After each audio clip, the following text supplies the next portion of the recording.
Hi everyone. Look, today I've set myself a challenge. I didn't think that I would be able to make a video for this Sunday. It's actually Saturday the 5th of July today. Tomorrow it's the 6th. Usually I put my videos out on Sundays. I've been really busy, so haven't had time to make one. And I thought, you know what, I'm going to go down and see if I can just do an outing, find some things and throw together a video literally in a few hours. And actually I've just seen something down here that I want to show you right now. Now, just look at this. See this outline of a shoe? Just coming to the surface there. And oh, actually, look, here, there's also the toe, like the toe cap of a shoe as well. A little shoe dumping place, perhaps. This is probably some kind of workman's shoe. Look at that. I wonder how long it's been in there. Over 100 years, I would think. Let's see if we can get it out. Oh gosh. Out you come, shoe, or boot, whatever you are. Gosh, look at that. Goodness me. It's been preserved in the anaerobic mud of the Thames. Anaerobic meaning there's no oxygen in it. So everything stays in pretty good condition. Now that's not to say that I want to take this home or anything, but it's actually a nice boot, isn't it? A nice work boot. Maybe it belonged to a docker, a lighterman, a sailor from long ago. Let's have a look on the underside. Yeah, do you know what's nice? Is it's got like reinforcement on the heel, and sometimes on the foreshore we find what looks like these tiny horseshoes, and what they are actually are heel reinforcements.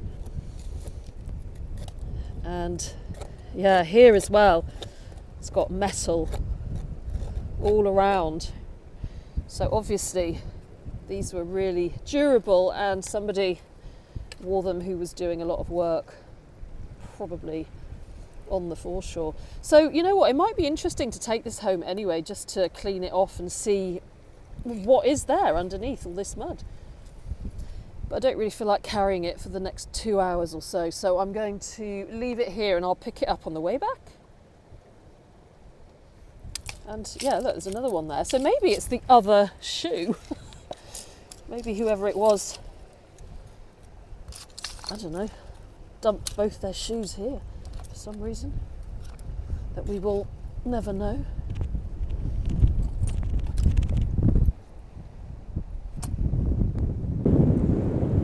Now look, we've got something else buried under the mud here. Looks like some kind of pan. See? What can this be, I wonder?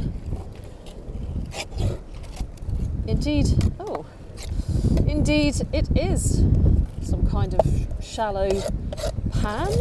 Would it have had a handle on at some point? Or I don't know, maybe not. Maybe not. That's interesting.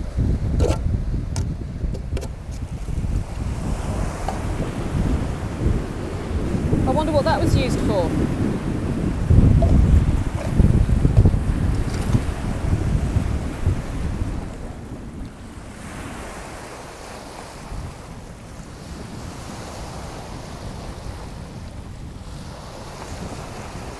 Hey, and look, I turned around and look what is just coming out of the mud here.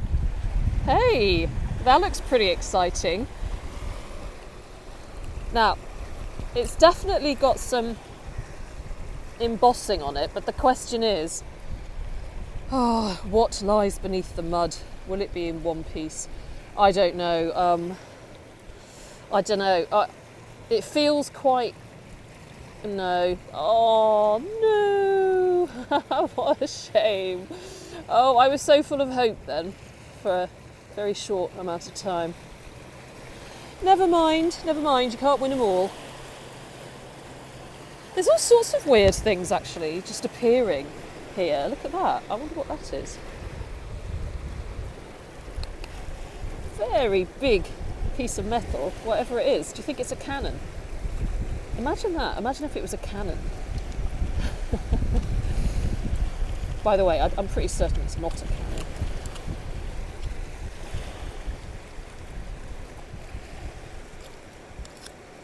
cannon. Interesting though. Oh, that is part of it. Whatever it is, this is also part of it. Maybe some part of an old ship.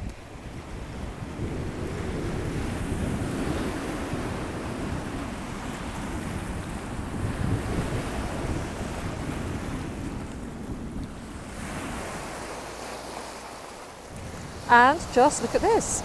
Now we might have a bit more luck with this one.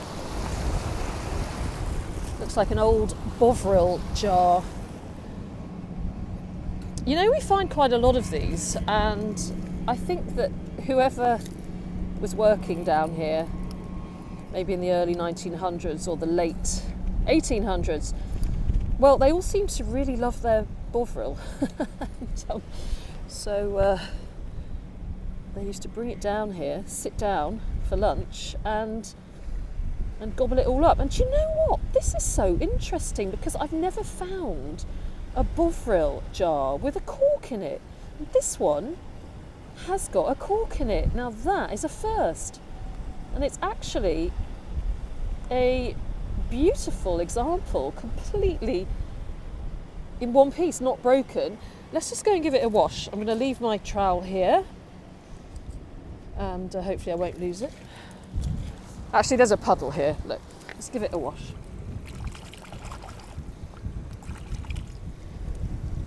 Yeah, so that's Bovril, 1 ounce, and on the other side it's got Bovril Limited, and yes, a cork. Now that is the first time I have found a bottle with a cork. Very exciting. The other thing I've noticed down here actually is another one of these kind of shredded end of bullets, well, yeah, it looks like the end of a bullet, doesn't it? And it's all shredded. And in this area, I'm not far from Greenwich, in this area I often find these.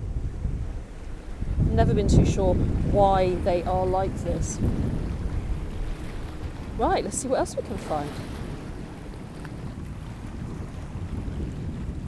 Could this be a little button just here? Maybe a morning button. It looks black. Hopefully a nice black decorated button. Yes, look, there we go. Look.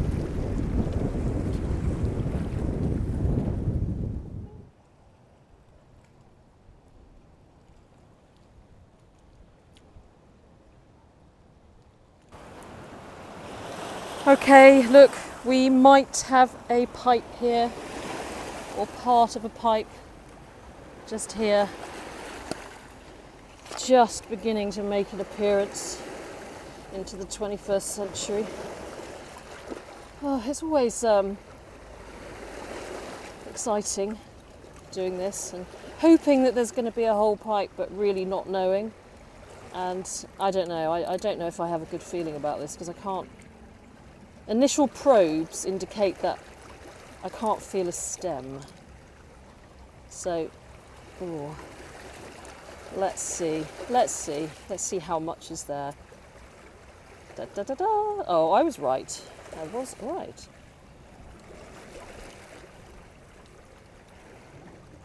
It's, well, it's part of what looks like a bowl from the 1700s, probably the early 1700s, and I'm going to leave it right there.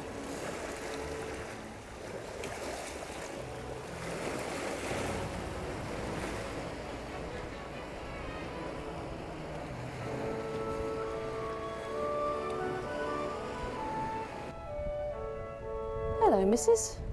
or Mister. What are you doing down here?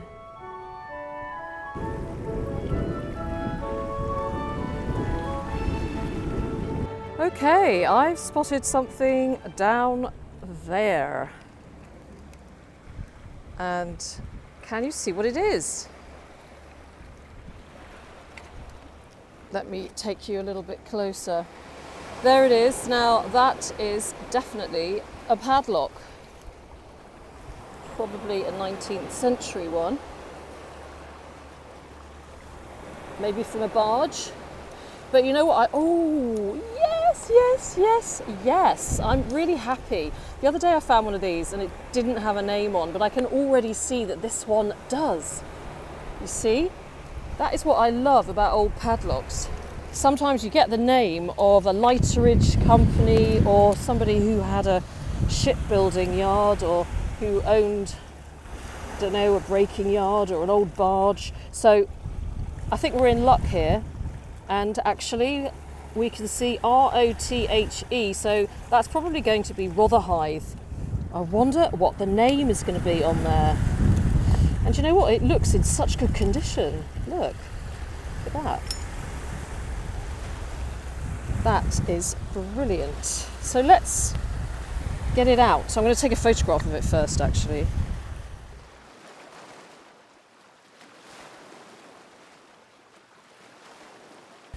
Right, back to business. Let's get this padlock out.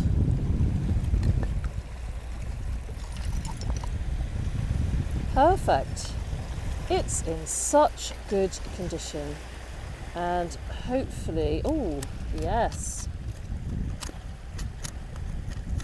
I don't think we're going to have any trouble at all seeing the name on there. Let's just take it down to the water's edge a minute.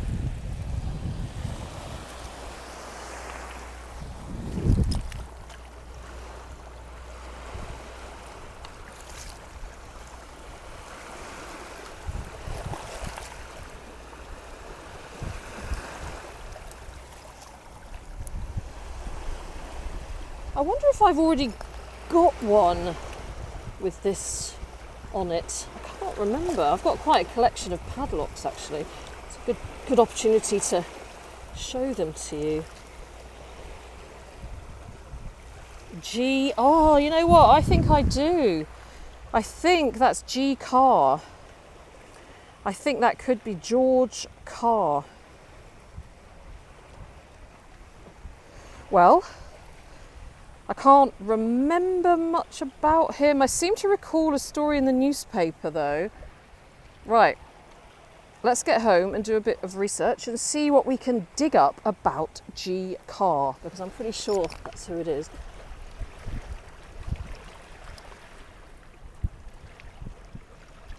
I could be wrong, but I don't know. That's what it looks like to me.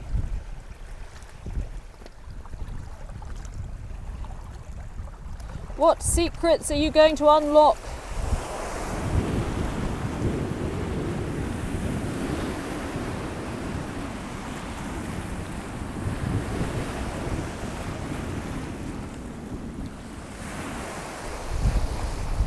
So you know when I mentioned the reinforcements on the heels of the shoes that we often find? Well, this is one here, you see. Minus the shoe. They look like little horseshoes. It's quite a nice piece of glass, isn't it? Did I use that in a fish? Maybe.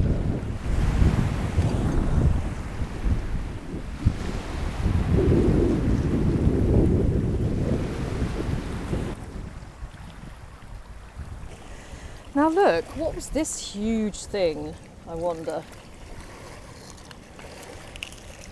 What was that? Just curious to see what's on the end of it. Oh, look at that. Okay, what's that, everyone? What is it?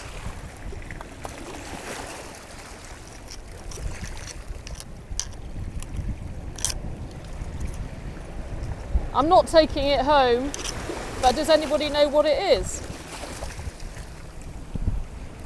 2 holes at either end.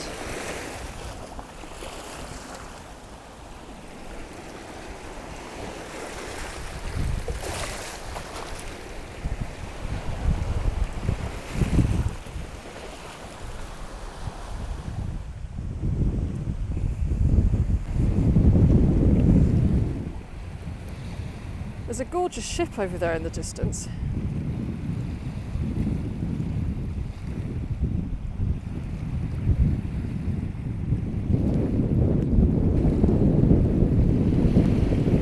Well, it's time to go home. My parking is going to run out any minute. And the good news is I think I succeeded in my mission to get enough material to make a video for tomorrow. Yay, Sunday the 6th of July. And so I'm going to go home now. And what I wanted to say was that there are some faces for you to spot in this video. There are 4 or 5 faces. Can you spot them all? Okay, I'll see you at home. Bye. Oh, I nearly forgot the shoe. The very muddy shoe, which I left here. Come on then, shoe. Right, let's get home.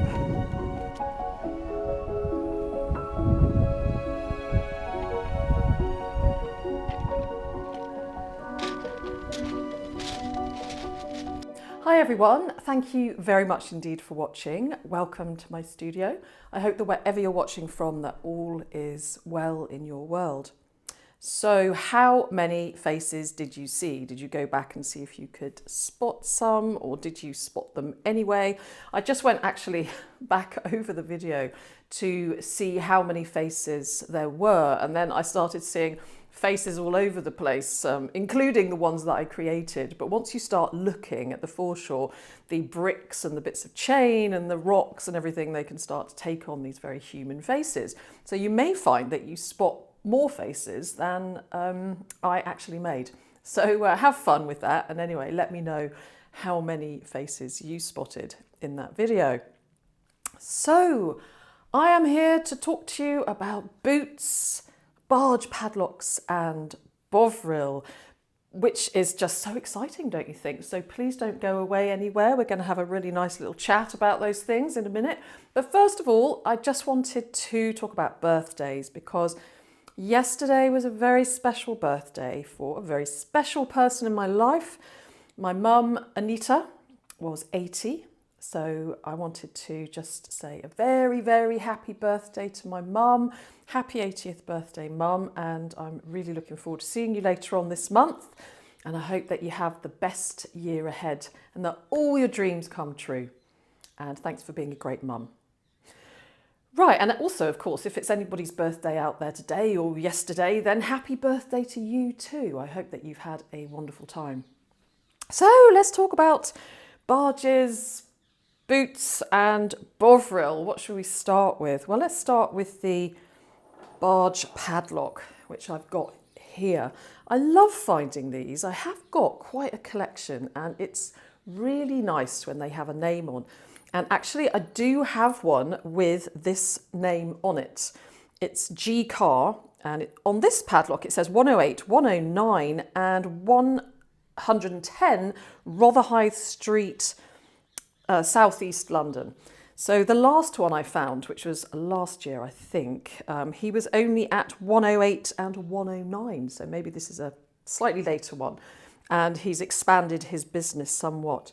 So George Carr, he was actually born in 1859, and he's described over the years as quite a few different things, including an engineer, a ship pump maker. So he could well have made something like this ship's bilge pump here, which, if you recall, I spoke about in my last mudlarking video. But also a barge builder, an anchor smith, and by 1901 he was actually described as a master shipsmith. Now his dad was also a barge builder, and his son David was also a shipsmith, so boat building and all things boat related obviously ran in the family. So he had premises in Rotherhithe, and of course back in the 19th, early 20th century, there would have been a lot of barges on the river, essential for transporting goods and materials around London. So it's no surprise that we find quite a few of these barge padlocks along the foreshore. And I love finding things relating to maritime history. So I was looking back on what I'd found out about George Carr before, and I discovered, again, the same newspaper article which I did read out in my last video, which featured George Carr. And that was that one of his employees lost his eye, and he sued George Carr, who had to pay him £150. But he said to this employee, well, you know, you can still do a job whether you've got one eye or two eyes. And the guy said, yeah, but how many people hire people with one eye? And apparently George said, well, just get a glass eye and then the employer won't know any better. To which the man then said, well, do you think glass eyes are that good that they're going to notice that I've got a glass eye? And this discussion went on and on. So one can assume that George Carr wasn't particularly sympathetic with this employee who lost his eye. So it's great when you find something like this and you can delve back into these archives and newspaper articles and find something out actually about that person. It just kind of makes the person come to life again for a while. And it's really interesting, but the finds that featured in today's video during that little outing, which I did just yesterday, is a really good example of how our finds reflect the activities that went on along the foreshore where we're searching, because certainly there was a lot of shipbuilding there, because we can see that as well by the other things that I found. This boot here, which I have actually managed to clean up. I put some laces in it and I've sort of managed to prop it up and stuff it with some bubble wrap to sort of make it look a bit like it would have looked when the person last wore it well over 100 years ago. This is a really great example of like a Victorian, early 1900s workman's boot. Very, very durable, hard wearing, and I love the fact that it looks as if it's even been repaired a number of times before it's finally come to rest in the mud of the Thames. So have a closer look at it here. Quite a transformation. And it has reinforcements here. It's got like a toe cap, steel toe cap, I think. And it's certainly got one of those reinforced heels. And you saw the one that I found towards the end of the video there. So I'm already imagining, as mudlarking finds always do, they provoke my imagination. I'm imagining somebody that perhaps worked for George Carr's company, and this could have been his boot. He could have been sitting on a barge, swinging his legs, his boot dropped in, so did the padlock, and he thought, oh well, whatever, I'll just sit here now and have my lunch, which of course is going to be a nice bit of Bovril, and I'm really pleased with this Bovril bottle. It's a beautiful colour and it's also got lots of little bubbles in it. Don't know if you can see them there. But the best bit, as I keep saying, is that it's got this cork in it. So obviously I had to find out a little bit about Bovril. Very popular, still going today obviously. But it's beef extract, and it was invented in the 1870s by a Scottish butcher, and it was first called Johnston's Fluid Beef, and it was later rebranded as Bovril. So it was like a nice warming drink, but they did some very clever marketing. But first of all, let me just explain where the name comes from, which is also really fascinating. So Bovril, so the B-O bit comes from bovinus, which is ox in Latin, so that's the first half. And then the vril, interestingly, comes from an early science fiction novel called The Coming Race, in which a superior race of the Vrilya gain their powers from a substance called vril. Bovril is therefore the superpower given by eating ox. And I also found a site with some really interesting information about Bovril. I'll just read you a few bits of it. Where's it gone? Oh, here it is. Advertising connected Bovril to the fashionable and popular physical culture movement by getting sporting celebrities to endorse the brand. One of these, the world's strongest man at the turn of the 20th century, an Adonis-like star called Eugene Sandow, had developed his rippling muscles so that his body resembled a classical sculpture which he showed off to enormous crowds in the music halls. In the 1910s, Bovril was also marketed as a highly advanced, scientific beverage that had been shown in experiments to boost the weight of humans and dogs. So, not surprising then that our man is sitting there eating Bovril back in the late 19th century and enjoying it very much and eating the whole jar. We do find quite a few Bovril jars, and it's the first time I've ever really looked into it though, and I had no idea that that's the origin of the name. It's not something I like particularly. I've got to admit I prefer Marmite. I do like a good cheese and Marmite sandwich. Are you a Marmite person or are you Bovril? So those are the three things I wanted to talk to you about. The barge padlock, the Bovril and the boot. And actually going back to padlocks, I've, like I said, found quite a few of those.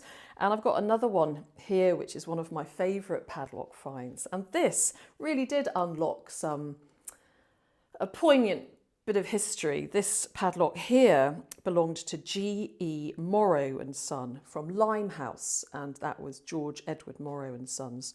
I found this quite a few years ago now, and it turned out that George Morrow and his wife Clara, they had about 13 children. They lived in Limehouse. They were all baptised at St Anna's Church in Limehouse, and his youngest son Sidney went to fight in World War I and died at the age of 18, just 1 month before the end of the war, and his name is on the memorial commemorating the local men that died in World War I in the churchyard of St Anne's. So I went back with this padlock to see Sidney Morrow's name on the memorial. It's just these stories that I love so much because they do, they just bring people back to life again, don't they? And they get your imagination going.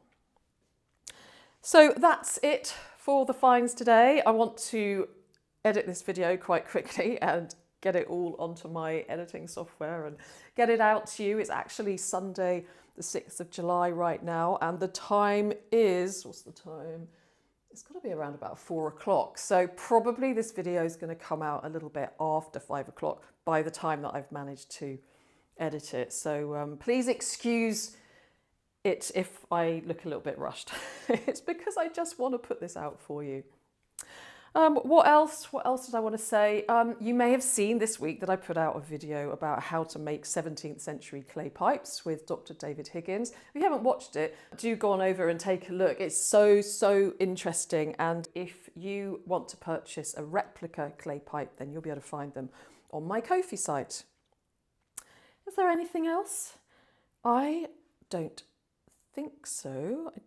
I'll probably remember as soon as I press the stop button. I just want to say thank you again then for watching my video, for watching all my videos, for being a fabulous community. I hope that you go on to have a brilliant week ahead. Don't forget to let me know how many faces you saw in this video, and do something that you really enjoy in the coming week. And I look forward to seeing you again very soon with more mudlarking adventures. Lots of love from me here in London. Bye. Well, look, I've got a visit from Squirrel today. It's been a while, hasn't it? Have you come to say hello to everybody? Yes, I think you have, haven't you? But you have to behave or I can't actually give you any peanuts. Yeah, there's a little monkey, this one. If I put a peanut out, she'll come right in. You go over there, and then I'll give you a nut. I'm gonna have to be really quick doing this. Over here. No, that's what you want, isn't it? Go over there. Oh, how am I gonna do this? I need to distract her. Oh, it's too hard to do. The moment I unlock this, she'll be in. Let me do it really quietly. See if I can do it so that she doesn't notice. You ready for this? There you go. Come on then. Here she comes. There you are. Look, there's a nut. There. Great. Oh. All's well that ends well.